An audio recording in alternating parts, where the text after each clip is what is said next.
ঢাকা শহরের এই ব্যস্ততাকে পিছনে ফেলে একদিনের জন্য বন্ধুরা মিলে গিয়েছিলাম হামহাম জলপ্রপাত দেখতে, যেটা মৌলভীবাজার জেলার কমলগঞ্জ উপজেলার রাজকান্দি সংরক্ষিত বনাঞ্চলের গভীরে অবস্থিত। ঢাকা বিমানবন্দর রেলওয়ে স্টেশন থেকে সিলেটের উদ্দেশ্যে যাওয়া উপবন এক্সপ্রেসে করে প্রথমে যাই শ্রীমঙ্গল। সময় মতোই চলে আসে ট্রেনটি। 10টা 28 বিমানবন্দর থেকে ছাড়ার কথা, 10:30টার দিকে চলে আসে। ট্রেনে ছিল আমাদের বন্ধু তানভীর, বাবু, মামুন, নোমান, ফিরোজ। সাথে এই পাশে ছিল অরবিন্দ, সূর্য, শাহজালাল এবং সাথে ছিলাম আমি। আমরা সবাই মিলে যাচ্ছি শ্রীমঙ্গল।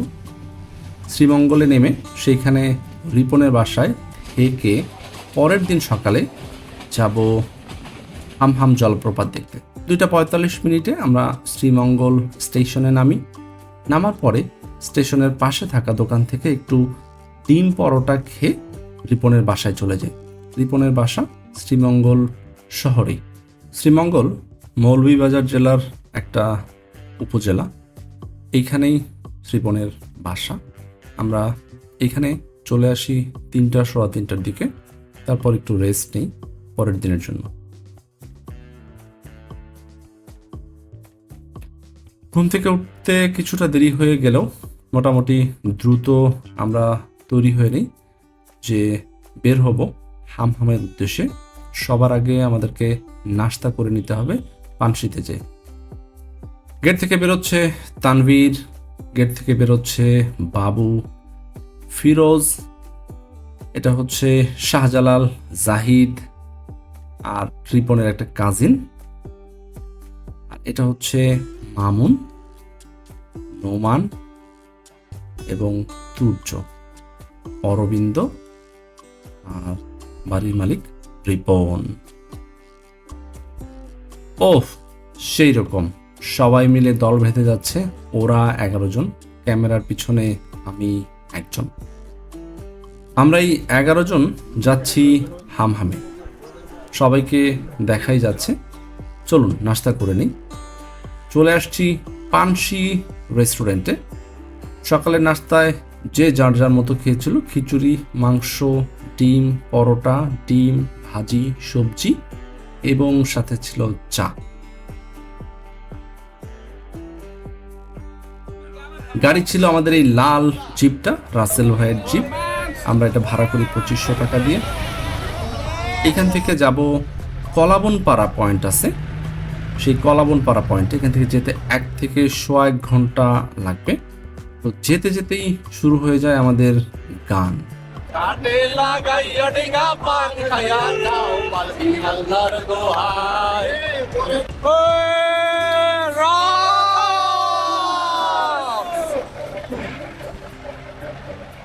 গান গাইতে গাইতে আর শ্রীমঙ্গলের চমৎকার আবহাওয়া এবং প্রাকৃতিক সৌন্দর্য দেখতে দেখতে আমরা এগিয়ে যাচ্ছি কলাবনপাড়ার দিকে, যেটা কমলগঞ্জ উপজেলার এখানে।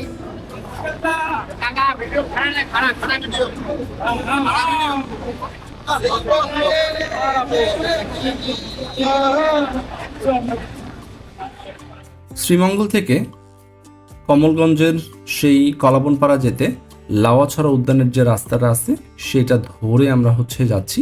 অন্য একটা রাস্তা দিয়েও যাওয়া যেতে পারে। যেতে যেতে পড়বে গ্র্যান্ড সুলতান লাওয়াছড়া উদ্যানের গেট। এটা হচ্ছে লাওয়াছড়া উদ্যানের ভিতর দিয়ে, এটার বাম পাশেই রয়েছে লাওয়াছড়া জাতীয় উদ্যান। এই উদ্যানের ভিতর দিয়ে যেতে যেতে আমাদের একটা গান আপনাদের না শোনালেই না। চলুন।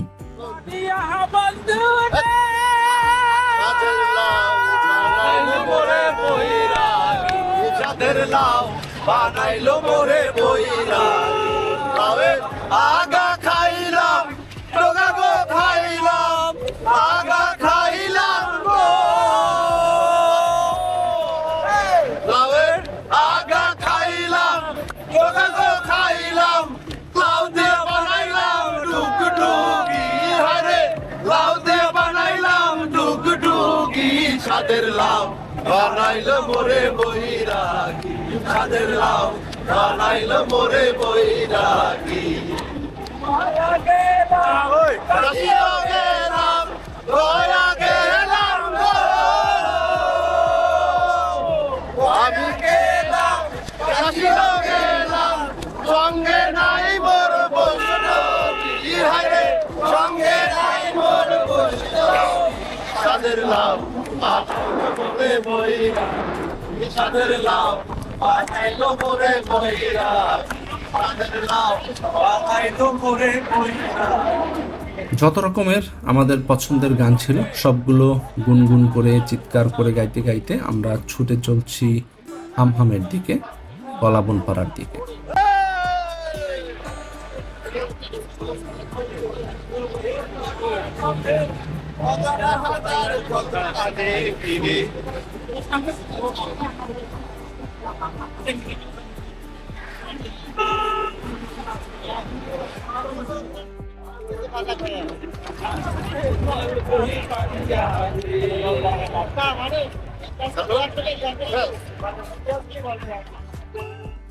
এই ভাইয়ের নাম হচ্ছে শাহ আলম ভাই। তো ওনার কাছ থেকে আমরা দুপুরের লাঞ্চ করি, যদিও সেটা বিকেলের দিকে।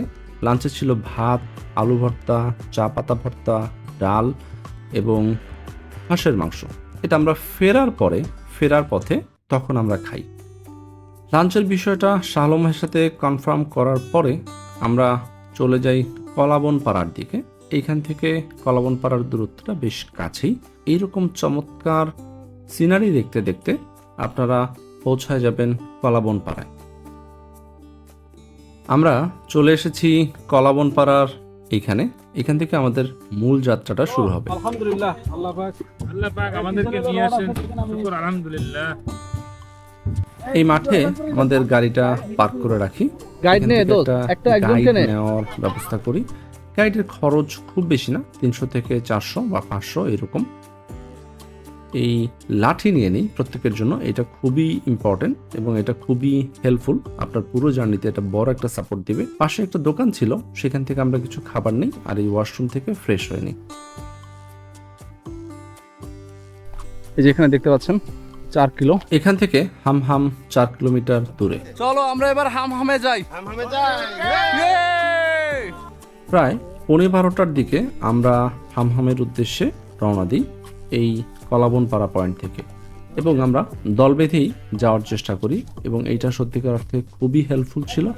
আমরা বেশ এনার্জেটিক মুডে শুরু থেকেই আমরা দল বেঁধে যাচ্ছিলাম এবং ছোট ছোট ব্রিজ, ঝিরিপথ এগুলো পার হচ্ছিলাম। পৃথিবীর সবচাইতে ঝুঁকিপূর্ণ সেতু পার হয়েছে আমরা। ও ওরা 11 জন বেরিয়েছে। নিশ্চিতভাবে আমরা আশা করি যে আমরা বাঘের বিচির চাবিয়া খাবো। আমরা দ্বিতীয়বারের মতো একটা ঝুঁকিপূর্ণ সেতু পার হতে করতেছি আমরা। এখানে তো সেতু নাই। ভাই বাস আনাটা কিন্তু ভালো হয়েছে। আমরা এরকম ঢালু পথ পার হতে হতে যাচ্ছি। এই যে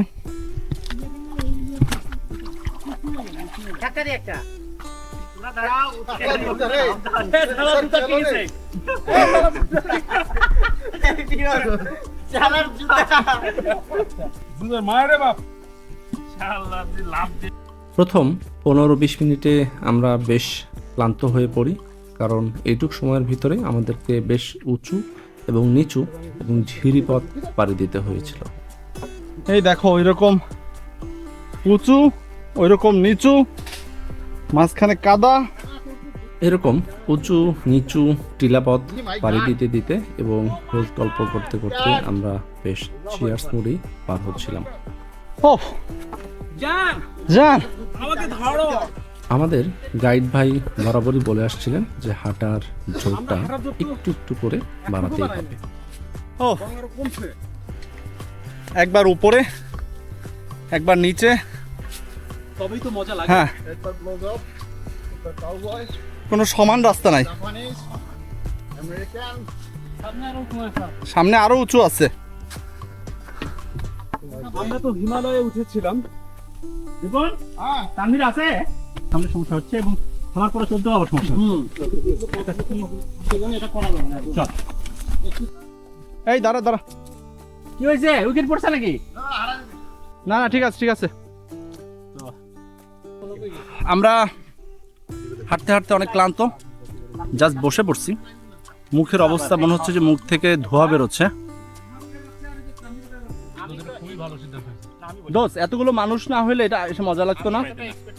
আর আমরা সবাই যেহেতু বন্ধু, সো দ্যাট এইটার আবেদনটা অন্যরকম। এটা মনে রাখার মতো একটা ব্যাপার হবে। মৃত্যুর আগে পর্যন্ত মনে রাখবো যে এরকম একটা অ্যাডভেঞ্চার করছি। এবং আমার কাছে মনে হচ্ছে বেয়ার গ্রিল কেন এত সুখের জীবন বাদ দিয়ে সে এই অ্যাডভেঞ্চারাস লাইফকে বেছে নিচ্ছে। ও সেই সেই এটা সেই অন্য কোনো পদ্ধতি নেই যাওয়ার ওখানে? প্যারাসুট। আধা ঘন্টা পর এসে আমরা যখন রেস্ট নিই, আমাদের মনে হয় যে আসলেই আমরা বেশ ক্লান্ত হয়ে পড়ছি। কারণ হঠাৎ করেই এত বড় ট্রেকিং বা এরকম ট্রেকিং করব বা করতে হবে এরকম গরমের ভিতরে, সে বিষয়টা আসলে আমাদের ধারণাতেও ছিল না। আর আমরা যেহেতু সমতল জেলার মানুষ, সেই জন্য আসলে কষ্টটা বেশি হচ্ছিল। আবার অনেকের পায়ে যে স্যান্ডেল বা জুতা যেটা ছিল সেইটা আসলে ট্রেকিং উপযোগী না থাকার কারণে অনেকের কিছুটা কষ্ট বেশি হয়েছিল, যেটা আমার ধারণা। কারণ এরকম রাস্তায় বা এরকম পথে আপনার জুতা বা স্যান্ডেলটা কিন্তু একটা বড় সাপোর্ট দিয়ে থাকে, সাথে এই হাতের লাঠিটা। আর রহিম ভাই যে ব্যক্তিটা আপনার সামনে দেখতে পাচ্ছেন, এই লোকটা আমাদের গাইড হিসাবে আমরা ওনাকে নিয়েছিলাম। ওনার খরচ খুব বেশি না, যেটা আমরা এখানে থেকে জানি যে 300 থেকে 500 টাকার ভিতরেই খরচটা ওনারা নিয়ে থাকেন যারা গাইড হিসেবে কাজ করেন। ওই কলাবনপাড়া পয়েন্ট থেকে হামহামায় আমাদেরকে নিয়ে যাবেন এবং আবার নিয়ে আসবেন। এবং পথে যদি কোনো ঝামেলা হয় এই বিষয়ে ওনারা আমাদেরকে একটু দিক নির্দেশনা বা পরামর্শ দিবেন। তো এইরকম রাস্তায় যেতে যেতে কিন্তু আমাদের সত্যি বেশ কষ্ট হচ্ছিল। একে তো রোদ ছিল এবং একদম ভর দুপুর ছিল, মনে হচ্ছিল যে কোথাও যদি একটু বসার জায়গা পেতাম খুব ভালো হতো, আর সেটা ছিল এই জায়গাটা।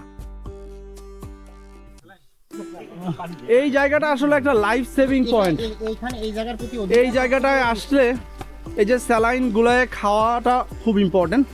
যে সবার চেহারাটা আমি একটু দেখাই। এই দেখেন আমার স্যালাইন খাওয়ার পরে কি পরিমাণ শক্তি হয়েছে। ও ফাইন। আমি কিন্তু স্যালাইন না খেয়ে এরপর তুর্য কিন্তু সবচাইতে বেশি অ্যাক্টিভ, কারণ ও হচ্ছে ম্যারাথন রান করে, তো এই জন্য আসলে ওর বাঁশ টাস কিছু লাগে না।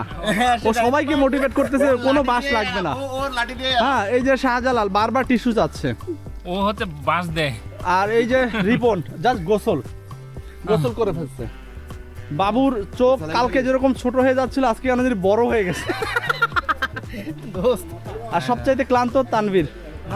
আপনারা যদি শিশির দেখতে চান তাহলে এই যে এখানে দেখতে পারেন। রবীন্দ্রনাথ এটা দেখলে নিশ্চয়ই 2 লাইন লিখে দিত। সবচেয়ে বেশি কষ্ট হচ্ছে তানভীর আর মামুনের। স্যালাইন 110 কেজি নিয়ে পাহাড়ে আজকে মোটামুটি তোর 5 কেজি ওজন কমে যাবে। 110 কেজি নিয়ে উঠতেছি। মাই গড। আর সাথে আছি আমি, এই যে আমার চেহারা তোর একটা রানী তো মনে কর আমার খুবই করুণ অবস্থা। হ্যাঁ, স্যালাইন খাবো, স্যালাইন খাবে, সবাই স্যালাইন খাই। ধর আমার এই যে লোয়ার হ্যাঁ, এই যে কাজিন জুনিয়র কাজিন অবস্থা ওর অবস্থা খুবই খারাপ। আমার অবস্থা ওর আসলে ওই স্যান্ডেলটা পরে আসা উচিত হয় নাই। এটা এইরকম স্যান্ডেল কেউ দয়া করে পরে আসবেন না। এই যে জুতা পরে আসবেন, বেটার যে এরকম স্যান্ডেল পরে আসা। এই যে আমাদের ট্রেকিং চলতেছে। তানভীর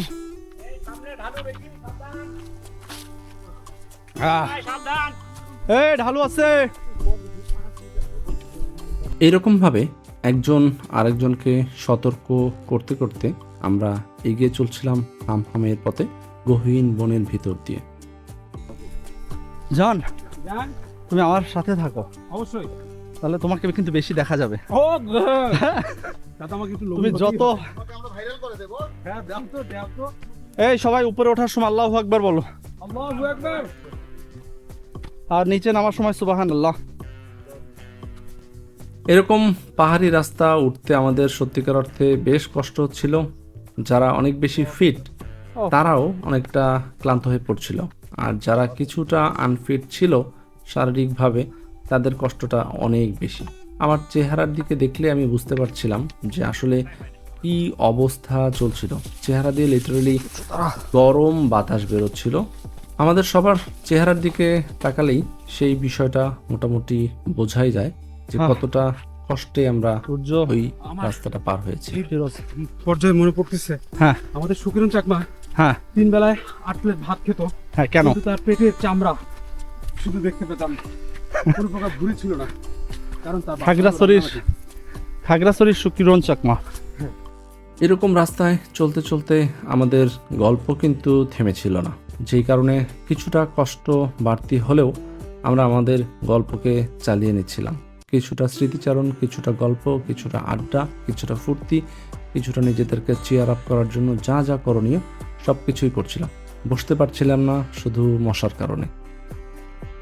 এই জায়গায় আসলে জীবনে প্রত্যেকেরই মানে তরুণ থাকতে থাকতে একবার আসা উচিত, অন্তত এই 2-2.5 ঘন্টা ট্রেকিং করা উচিত। আসলে এই জিনিসটা জীবনে না, আমার মনে হয় যে একটা নিয়মিত সময় পর পর প্রত্যেকটা মানুষের বা আমাদের মতো যারা আছেন তো প্রত্যেকেরই উচিত যে এরকম অ্যাক্টিভিটির সাথে নিজেকে জড়িত রাখা। তাহলে যে বিষয়টা হবে, আপনি ফিজিক্যালি ফিট থাকার ব্যাপারে অনেক বেশি সচেতন থাকবেন এবং যেটা ইন দ্য লং রানে কল্যাণ বয়ে নিয়ে আসবে। এই আছিস? এই সবাই জোরে বলো, আছে আছে নাকি কেউ? এই ওরা 11 জন আছে। এই বিষয়টারে বলে জোশ, কারণ এই যে সবাই মিলে যাচ্ছি, যে কারণে এরকম চিৎকার চেঁচামেচি করতে করতে যেতে পারছি। এটা ভিজালেও যাইবে, কিছু কাজ হবে না। তবে নাম শুনতে পারি যে হারে আমরা মানে হাঁটতে যাই যে আমাদের ভিতরে ক্ষরণ হচ্ছে, ওটা কি অসাধারণ, মশা আছে অনেক। ভাইয়া আপনার লাঠিটা দেন তাড়াতাড়ি, আমি রিলে দৌড়াবো। উঠলাম। এখানে এসে আমরা একটা বিষয় খেয়াল করি যে আমরা টিম হিসেবে 11 জন সদস্য একসাথে রওনা দেওয়ার পরও গাইডের দ্রুত চলার কারণে আমরা প্রথম 4 জন বা গাইডকে ফলো করতে যে আমরা 4 জন মোটামুটি গাইডের সাথে থাকার সক্ষমতা অর্জন করি এবং বাকিরা বেশ খানিকটা পিছায় পড়ে। তো সেই হিসেবে আমাদের টিমের ভিতরে একটা ডিভাইড চলে আসে যে প্রথম আমরা 4 জন মানে বা 5 জন একসাথে চলে আসতে পারি, আর বাকিরা থাকে তখন পিছনে। এই হামহাম যাওয়ার পথে পাহাড়ের বড় একটা অংশই হচ্ছে এই বাঁশের ঝোপ ঝাড় বা বাঁশের টিলা, এগুলো ভিতর দিয়ে যে রাস্তা সেটা পার হওয়া। তো এইটা বেশ অন্ধকার একটা ভাব তৈরি হয়। আমরা কিন্তু যে সময়ে যাচ্ছিলাম বেশ ডে লাইট ছিল, যেখানে আলো পড়ছিল সেখানে খুব উজ্জ্বল আলো পড়ছিল, কিন্তু যেখানে আলো ছিল না সেখানে সত্যিকার অর্থে দেখতে বেশ অন্ধকারই লাগছিল। এই রাস্তায় ডানে বাঁয়ে তাকানোর ফুসরতটা সত্যিকার অর্থেই কম, আর ডানে বাঁয়ে যদি খুব বেশি তাকাতে যান বা যাই সেই ক্ষেত্রে কিন্তু বিপদ হওয়ার সমূহ সম্ভাবনা আছে। একে তো উঁচু নিচু, তার উপরে কিন্তু কাদাযুক্ত পথ। যারা হঠাৎ কয়েক বছর পর এরকম ট্রেকিং করতে চান তারা একটু সাবধান, ধীরে ধীরে আসতে হবে। আর কতটুকু বাকি? ওহ, আর 20 মিনিট ভাই। আমার মুখটা দেখে বুঝে যাচ্ছে যে ঠিক আছে না। এই ব্রাউন কালারের গেঞ্জি পরা যে ভাইটা, সেই ভাইটা কিন্তু আসলে আমাদের 11 জনের কেউ না। এই ভাইটা সিলেট থেকে আসছে তার অন্য টিম মেম্বারদের সাথে, তো তাদেরকে ফেলে সে মোটামুটি দ্রুততার সাথে আগায় আসার কারণে আমাদের সাথে চলে আসতে পারছে এবং সে বেশ স্যান্ডেল নিয়ে যে পারফরমেন্সটা দেখাইছে সেটা সত্যিকার অর্থেই বেশ ভালো ছিল। তো আমরা চলে আসছি এই পথের দ্বিতীয় যে দোকান সেইখানে, আরেকটা স্টপেজ।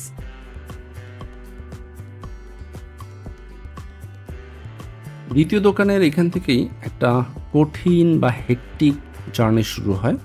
এখান থেকে প্রায় 1200 ফুট বা মিটার বা এরকম একটা দূরত্বের পাহাড় বা পাহাড়ি পথ, এরকম পথ পাড়ি দিতে হয়।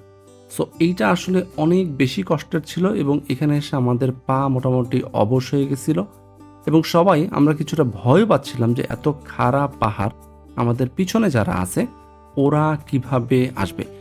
সেই চিন্তা থেকে আমি দুইজনকে বলি যে ভাই আমাদের পিছনে যারা আছে ওদেরকে বলল যে এই পথটা অনেক খারাপ, যদি না পারে তাহলে আসার দরকার নাই।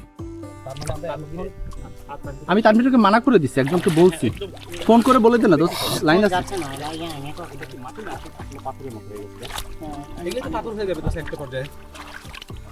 এটা অনেক ভাই রিস্কি। এবার কি ধীরে ধীরে আগাবো?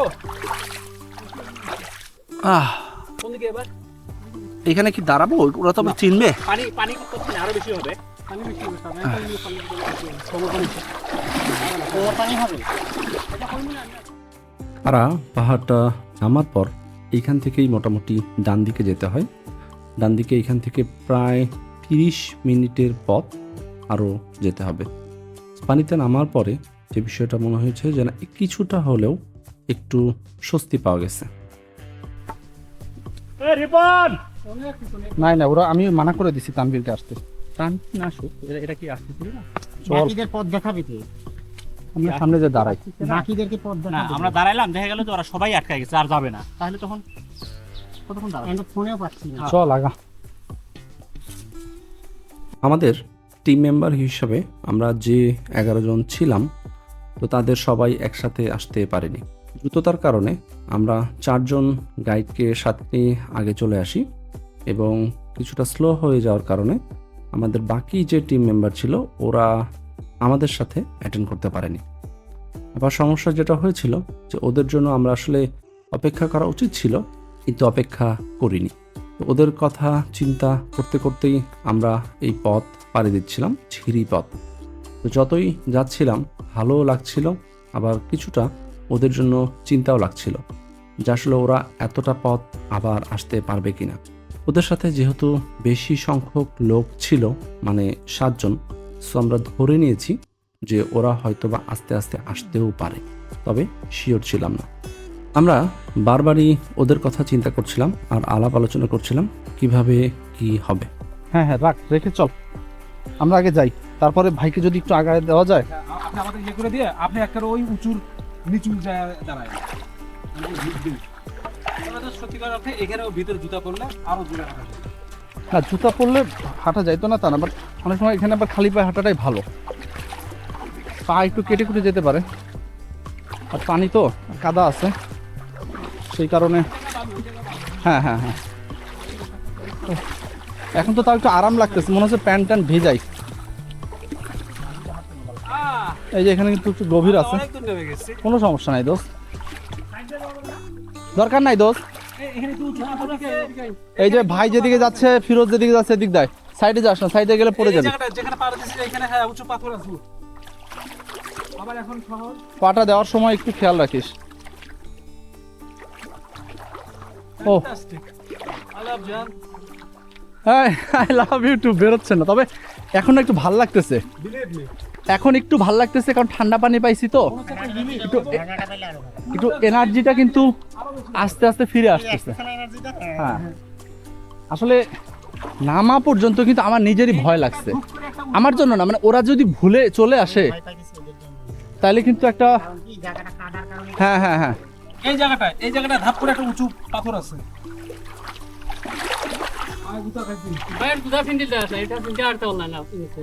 তাই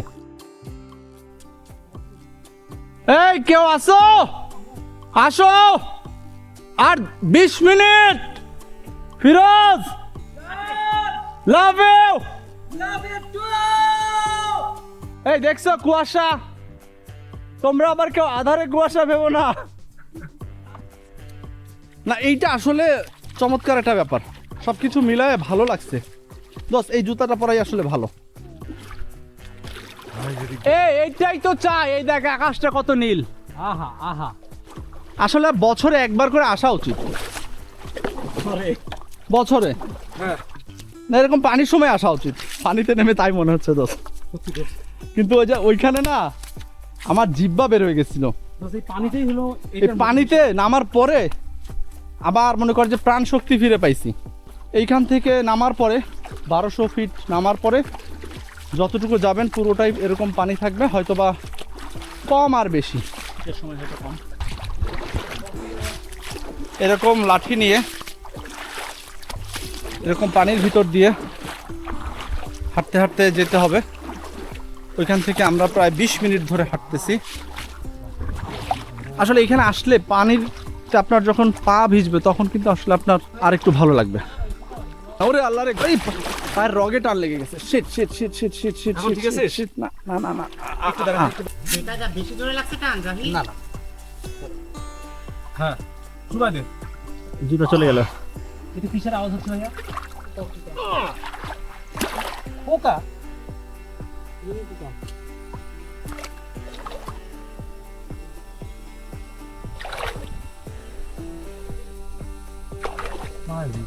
আমি ভাবতেছি বোধহয় কি গাছের গুড়ি কাটতেছে। সাবধানে পিছনে ওরা কারা? ওই যে ওরা চারজন। আমাদের গ্রুপের ওরা বোধহয় আর আসতে পারেনি। বাবা, ঝিঝি পোকার ডাক। বাঁশ বাগানের ভিতরে, বাঁশ ঝাড়ের ভিতরে ঝিঝি পোকার ডাক শোনা যাচ্ছে। আমার কাপ মাসেলটা ভালোই টান লাগছে, হঠাৎ হঠাৎ করে একটু টান দিচ্ছে। এখানে এসে একটা বাঘ আছে। বাবারে, গত রাতের বৃষ্টিতে এখানে একটা ল্যান্ডস্লাইড হয়, যে কারণে এই জায়গাটা একটু সরু হয়ে যায়। এর ভিতর দিয়েই আমরা সাবধানে পার হওয়ার চেষ্টা করছিলাম। আমরা ধরে নিচ্ছিলাম আর অল্প কিছুটা পথ এগুলোই হয়তোবা আমাদের সেই কাঙ্ক্ষিত হামহাম জলপ্রপাত বা ঝর্ণা। আওয়াজ পাওয়া যাচ্ছে। এখান থেকে হয়তো আর 1-2 মিনিট। গরম ঠান্ডায় গায়ের পশম খারাপ হয়ে যাচ্ছে। মানে এইটুক দিয়েই মনে কর যে মানে সেই অ্যাডভেঞ্চার লাগতেছে।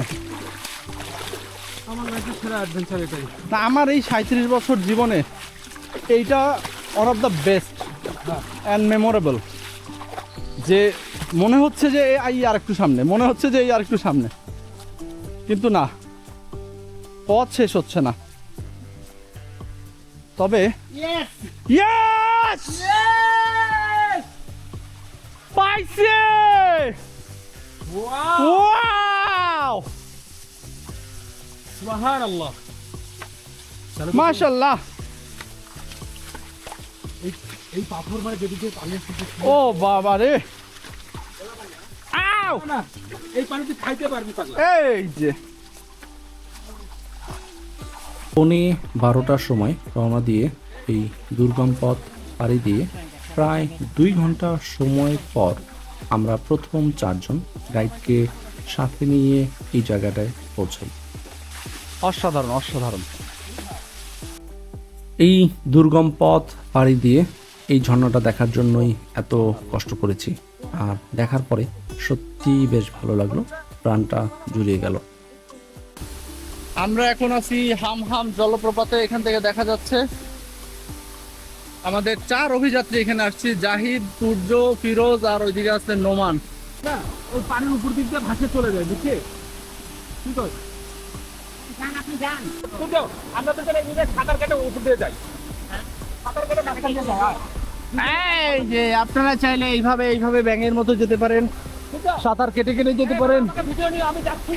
আচ্ছা যাও। সূর্য বলছিল, ফিরোজ তুই গেলে আমি আসবো। সো ফিরোজ আগে যাওয়ার চেষ্টা করছিল।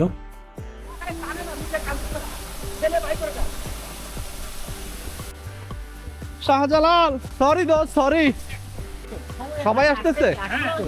আস্তে হ্যাঁ, ওখানে সাবাস সাবাস সাবাস। আমাদের কিছু বন্ধু পিছিয়ে পড়ে গেছিল, তো তাদেরকে আনার জন্য আমাদের যে গাইড ছিল রহিম ভাই, তারা আবার পাঠানো হলো যে একটু আগায় নিয়ে আসার জন্য। তো আমরা ভাবছিলাম যে ওরা আসতে পারবে না, কিন্তু এটা দেখার জন্য ওরা যে কষ্ট স্বীকার করছে সে সত্যি অসাধারণ। রিপন, লাভ ইউ দোস্ত।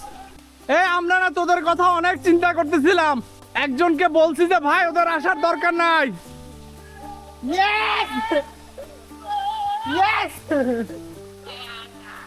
কই ইয়ারা কই তানভীর মামুন কই? বাবু, পানিতে নামার পরে মনে হয় একটু ভালো লাগছে, কিন্তু তোরা যে আসতে পারবি আমি মানা করে দিয়েছিলাম একজনকে, ভাই ওদেরকে বলেন যে আসার দরকার নাই। হ্যাঁ না, এটা আসার মতো না, আসলেই না। আমি কিন্তু অ্যাওয়ার করছি যে যাওয়াটা এত সহজ না। আমরা এখন কয়টা বাজে দোস্ত? দেখতো মোবাইলে, দেখতো কয়টা বাজে। আমি এখন গিয়ে কানে ধরছি আর এই ধরনের ট্যুর দেবো না। কে যেন বললো যে না হাম তো খালি অল্প 2-3টা পাহাড় পাওয়া যায়। না না, 2-3টা পার্কে 2-2.5 ঘন্টা যেখানে যাইতে হয়। এই যে পাহাড়টায় আসলাম, দেবতা পাহাড়ের অলমোস্ট কাছাকাছি। আমি বলছি না, আমি বললাম যে লাস্টেরটাই সবচেয়ে একটু বড়, অন্য কোনোটাতে এত বড়, লাস্টেরটাই বড়, এটা বলছি। তানভীর, অবশেষে তুই আসলি। মামুন কানে ধরবে। আমাদের বাকি বন্ধুরা চলে আসছে, মামুন, তানভীর, অরো। তানভীর আসলে অপলক নয়নে দেখতেছে যে আসলে কি দেখার জন্য আসছি। এইটা কি আসলে BAL নাকি অন্য কিছু? তানভীর অবশেষে বিজয়।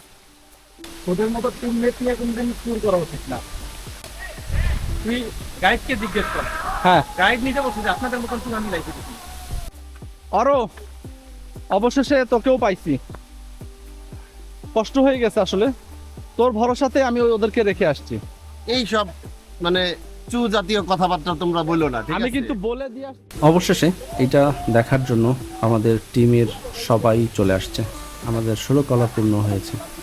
তারা আসতেছে। ঝর্ণার মূল যে পয়েন্ট, মানে যেখানে পানি পড়ছে, সেখানে আপনি সাঁতার কেটে সরাসরি চলে যেতে পারেন, আবার সাইড দিয়েও যেতে পারেন। তবে ঠিক ঝর্ণার নিচে দাঁড়ানোটা বেশ কষ্টকর।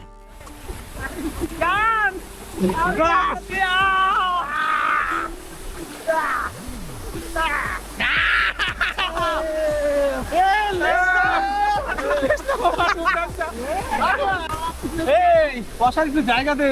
নাই জায়গা নেই। এটা কি না? এই সাবধানে।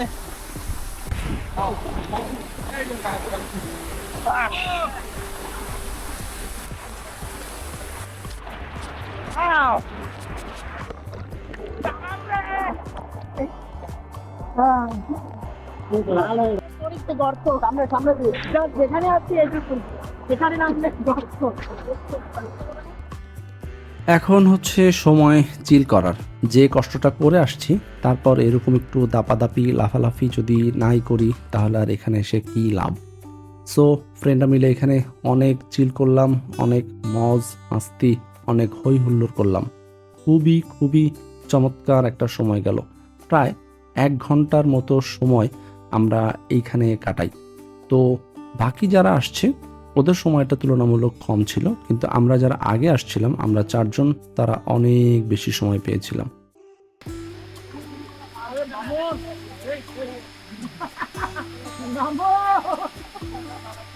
মুরব্বি অনেক লাফালাফি দাপাদাপি গোসল করার পরে এইবার ফেরার পালা। এইবার প্ল্যান করেছি কেউ আর দলছুট হব না, বা কাউকে দলছুট হতে দিব না। যে কারণে একটা লাইন ধরে ধীরে ধীরে সবাই এগিয়ে চলছিলাম। মনে হচ্ছে এই সামনে গেলেই তো বাড়ি। এই ঝিরিপথ ধরে প্রায় 20 থেকে 30 মিনিট পথ হাঁটতে হবে, তারপর সেই পাহাড়ের ঘোড়াটি। না ভাই, এই যে ইয়ে আছে, এই যে এটা ঘড়ি আছে, জায়গা সাবধান। আমরা চলে আসছি সেই সবচাইতে উঁচু পাহাড়ের গোড়ায়। এই পাহাড়টা ওঠার ভয় থেকেই ওদেরকে একসময় মানা করেছিলাম যে ভাই তোদের আসার দরকার নেই। তারপরও ওরা এই পাহাড়টা অতিক্রম করে আসতে পেরেছিল, এবং যাওয়ার পথে পাহাড়টাকে আরও বেশি খাড়া মনে হচ্ছিল, কারণ আমরা অনেক ক্ষুধার্ত ছিলাম, অনেক ক্লান্ত ছিলাম। শুধুমাত্র মনের জোরে এবং সাহসে এবং দলগতভাবে যাওয়ার কারণেই এত উঁচু পাহাড় এবং এই পথ পাড়ি দিতে পেরেছিলাম। ওঠার পরে এই অবস্থা। পানি নাই, তাই না? ফিরতি পথে এই পাহাড়টা ওঠা, এই পাহাড়টা পাড়ি দেওয়াটা ছিল সত্যি বেশ চ্যালেঞ্জিং। কাম অন গাইস, আরেকটু আর 50 মিটার। চলে আসো। পাহাড়ে ওঠার পর ওইখানে একটা দোকান ছিল, যেখানে আমরা কিছুটা বিশ্রাম নিয়ে নিই। বিশ্রাম নেওয়ার পরে আমরা মোটামুটি ফুল ফেজে আবার ফেরত যেতে থাকি। ফিরতি পথে আমরা বেশ ক্লান্তই ছিলাম, কারণ দুপুরের খাবার যে সময় সেটা অনেক আগেই শেষ হয়ে গেছে, সো দ্যাট আমাদের পেটে কোনো দানা পানি সেরকম অর্থে ছিল না। শর্করা জাতীয় খাদ্যের ঘাটতি থেকে অনেকেই বেশ ক্লান্ত হয়ে পড়েছিলাম। তার সাথে ছিল নিচের দিকে তাকিয়ে তাকিয়ে ধীরে ধীরে হাঁটাটা সত্যিকার অর্থে বেশ কষ্টের ছিল। এমন হয়েছিল যে ঘাড় পড়ে গিয়েছে বা প্রেশার লো হয়ে গিয়েছে। এইভাবে বসতে যে আরামটা লাগতেছে, অসাধারণ। এটা হচ্ছে চলতি পথে প্রথম যে দোকান বা ফেরার পথে দ্বিতীয় দোকান। বিশ্রাম শেষ করে 4:30টার দিকে আমরা আবার রওনা দিলাম। 4:42 বাজে, 4:45 বাজে। মজার একটা ব্যাপার ছিল, সেটা হচ্ছে ওই দোকানের ওইখানে বসলে মোবাইলে একই সময়ে টাইম জোন একটা দেখায় বাংলাদেশের, একটা সময় দেখায় ভারতের। সো এই কারণে আধা ঘন্টার একটা হেরফের আমরা বেশ লক্ষ্য করেছিলাম।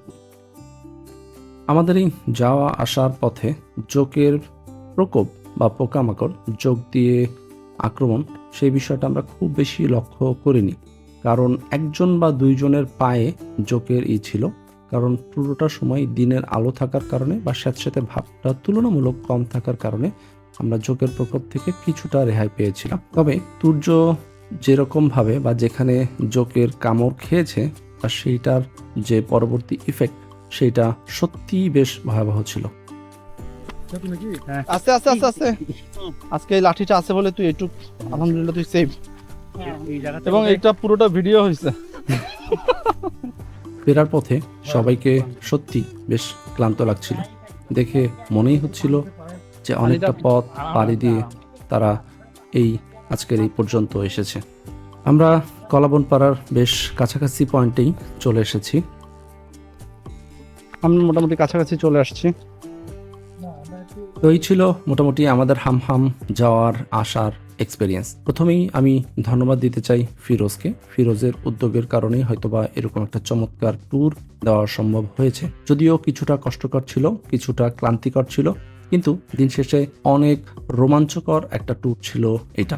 এরকম একটা হেকটিক ট্যুর দেওয়ার পর চলুন দেখি আসলে সবার অনুভূতিটা কি। তোর হামহাম কেমন লাগলো? দারুণ, অসাধারণ। ফাইন। হামহাম কেমন লাগলো তুর্য? হ্যাঁ, এই জন্য আমি তো সেকেন্ড টাইম এখানে আসলাম আবার। শাহজালাল যদিও কেমন? কষ্টকর কিন্তু রোমাঞ্চকর। একদম গ্রেট গ্রেট গ্রেট। চমৎকার। তোমার যদি কোনো শত্রু থাকে হামহামকে পাঠিয়ে দিও। কঠিন অ্যাডভেঞ্চার, কঠিন কঠিন কঠিন।